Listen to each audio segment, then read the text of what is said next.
Hello and welcome to another video. My name is Kemal AA and this is another Chelsea transfer news daily video for you guys, where I'll keep you guys up to date with all the latest Chelsea news in the past 24 hours.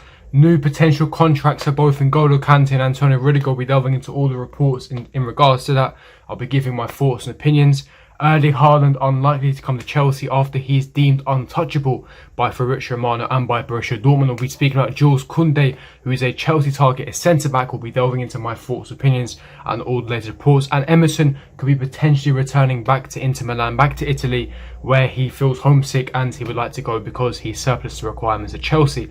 But before I do get into all of it, make sure you smash the like button, subscribe, hit the bell notification and comment down below your thoughts and opinions in the comment section below. But without further ado, let's get straight into this news daily video. And starting off with the contract negotiations, according to none other than the Don Fabrizio Romano has confirmed that Chelsea are in no rush to particularly extend Antonio Rudiger and N'Golo Kante's contracts at the club. However, there is good feelings about both players.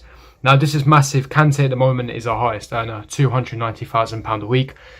He's been world class, and I think that now the conversation has to start of N'Golo Kante being a Chelsea legend for what he's accomplished, for what he's achieved at Chelsea, all of his accolades. You know, he's been accumulating all of these trophies, and he is a football legend. He is world class, and I would say that he will be a contender for Ballon d'Or. Now, the main question is, would you guys give N'Golo Kante a new contract? Now, this may seem like a stupid question, but we need to look at some factors. We need to take into consideration some factors. Now, at the moment, N'Golo Kante is on £290,000 a week. He is our highest paid earner at the club, and he is 30 years of age. He will be 31 relatively soon, so of course he's not getting any younger. He's starting to appear on the wrong side of 30, and with a player that relies heavily on his athleticism, and of course it means that he will be more prone to injuries in the future, muscular injuries because of his athleticism, doesn't mean that, you know, is it worth giving him a long-term contract? Now, for me personally, I think giving him a contract is a no-brainer. We have to give him a new contract. He's one of our best players. He's simply world-class. But in terms of a long-term contract, like a 4 or 5 year, I think that would be very unnecessary. I think a 3-year contract would be perfect for Kante, for the age that he's at 31, for the performances that he's still putting in. I think N'Golo Kante from this point onwards, and I think, listen, Thomas Tuchel has been managing him superbly, but from next season onwards in the future, we need to be managing N'Golo Kante very carefully, which is why, in my personal opinion, we need to be signing a top-class centre-mid. We need a midfielder for depth, because we've got Jorginho, we've got Kante, Kovacic, all of these players that are world-class options. You've got Billy Gilmour, who's got world-class potential, but that's 4. And I think, can you really trust Billy Gilmour week in, week out next season? That's a lot of weight on a 19-year-old, 20-year-old shoulder. So I think that we need to sign someone a bit more experienced, but again, first team in Chelsea quality, who can provide us some depth and also push the likes of your Jorginhos, your Kovacic, your Kantes, etc. I think a 3-year contract for Kante personally is perfect, and I think if he's managed correctly, I think that he can still put in these world-class performances, these world-class shifts that he's been doing in the Champions League final, so and so. I think that, you know, those days of Kante playing every 3 days are gone. You know, the age that he's at with the injuries that he's picking up, especially those muscular injuries, you have to be very, very careful. I think that, you know, you can't be playing every 3 days. It's like the situation with Thiago Silva, you know, with the muscular injuries at the age that he's at, you can't be playing man every 3 days. They're going to break down. So I think if you're playing once a week, manage him perfectly, take him off when needs be, put him in certain games. He can play your 90-minute games, but they have to be specific games. Thomas Tuchel knows what he's doing. He's going to manage him perfectly, but I still believe that we do need to sign a centre-mid. But what a performance in the Champions League final. What a performance. My Don, my world-class midfielder. And I think, as I said, a new contract will be well-deserved. And I think a 3-year contract would be sufficient for N'Golo Kante. Now, in terms of Antonio Rudiger, I think that, yes, he definitely deserves his new contract. I think that if you told me back in January, would I give Rudiger a new contract? I would have laughed in your face. I would say that he was one of the first people that we need to sell.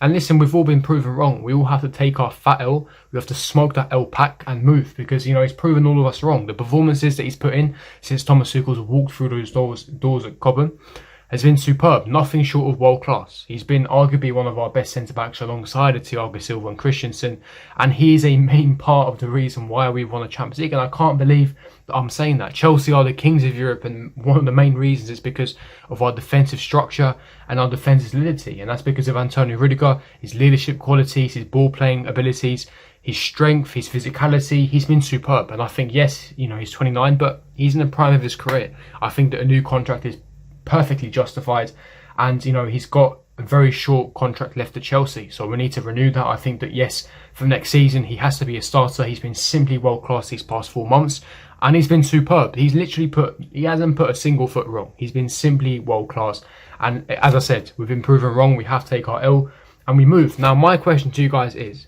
if we give Antonio Rudiger a new contract, Thiago Silva's about to sign a 1-year extension, so he's staying. Rudiger is about to sign a new contract. Christensen is also on the verge of signing a brand new contract. And of course, now we're shifting to a back four as well, which is what Tuchel wants in pre-season to implement that back four system. That means we'll have 4 centre-backs on the cards with 2 centre-back slots available. And don't forget, we've got Kurt Zouma. So do we need a centre-back? For me, the only way you sign a centre-back is if you sell Kurt Zouma. It'd have to be a Kurt Zouma replacement, but only replace Kurt Zouma if it's going to be a world-class upgrade like a Rafael Varane or a Marquinhos. Otherwise, there's no point. There's no point. A lot of stress, a lot of hassle for no reason. I think if you're going to sign a top-class centre-back, for me, perfect business. You sign him as a replacement for Zouma and you keep it moving. But what do you guys think? Leave me your thoughts and opinions in the comment section below. Now, in terms of the other thing Fabrizio mentioned, and it is in regards to Erling Haaland. Now, Borussia Dortmund consider Erling Haaland untouchable this summer, but could consider crazy bids. Now, as I said before, countless times in the past few days, Borussia Dortmund securing Champions League qualification does hinder a lot of things. It does make things a lot more difficult in Chelsea's hands, because now they've got that Champions League revenue and that income coming in.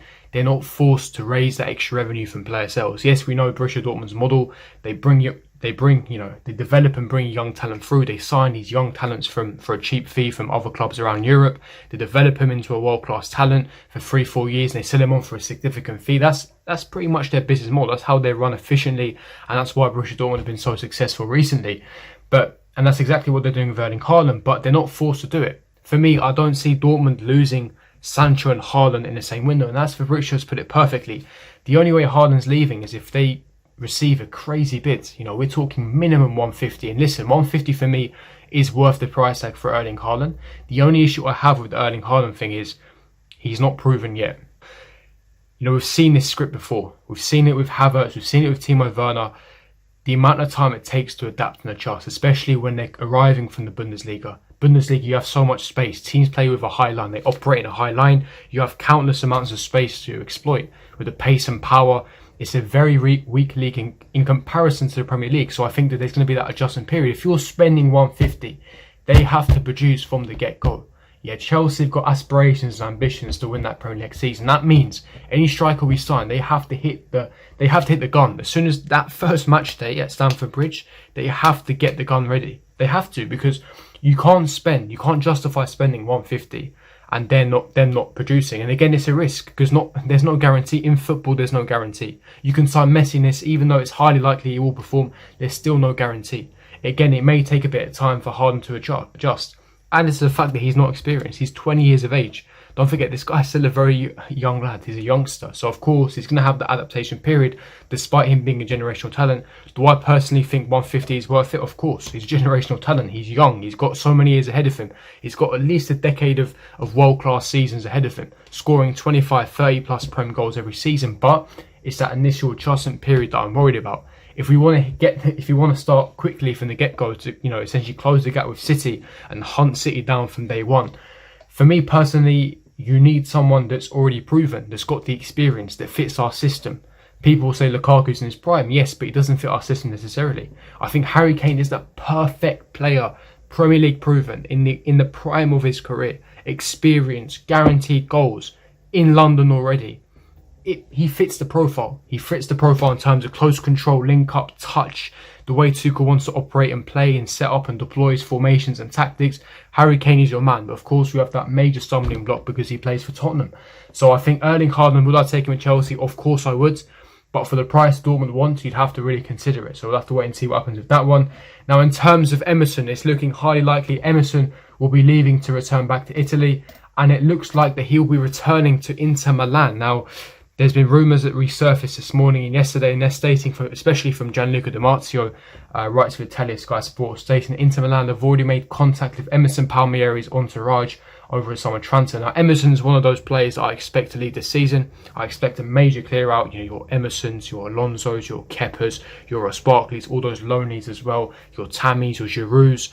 all these players, even possibly Zuma, I expect these guys to leave. So again, we need to raise the funds and revenue to have another major summer for Thomas Tuchel to back him. And Emerson's just not got that sufficient game time. And yes, he's made the squad for the Euros, but you know, next season he's going to need that game time. He's not even in the prime of his career yet.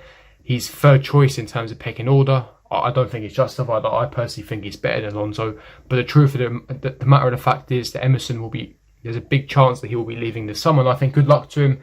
You know, he's won trophies. He's won a Champions League. He's won a Europa League. He's won an FA Cup. That's what happens when you come to Chelsea. You win the big trophies. But I think Inter Milan would be a good move for him. They play through the back. They've got a new manager now, that Inzaghi. Inzaghi loves Emerson. I think as a left wing back, he'd be perfect. I think that, again, he's homesick. He would like to return to Italy. And I think Inter Milan is the perfect move for him. What are you guys' thoughts, opinions? Leave me your thoughts and opinions in the comment section below. In regards to Sevilla and Jules Kounde, Sevilla have put Chelsea target Jules Kounde on the transfer market this summer, according to Spanish publication Mundo Deportivo. Now, again, he's a player that's been linked to Chelsea in the past for around £70 million. Again, 5'10" centre-back, quite short for a centre-back, but again, ball-playing centre-back, pacey, quick, athletic. Very good in terms of positional awareness. He's been a standout player for Seville this season.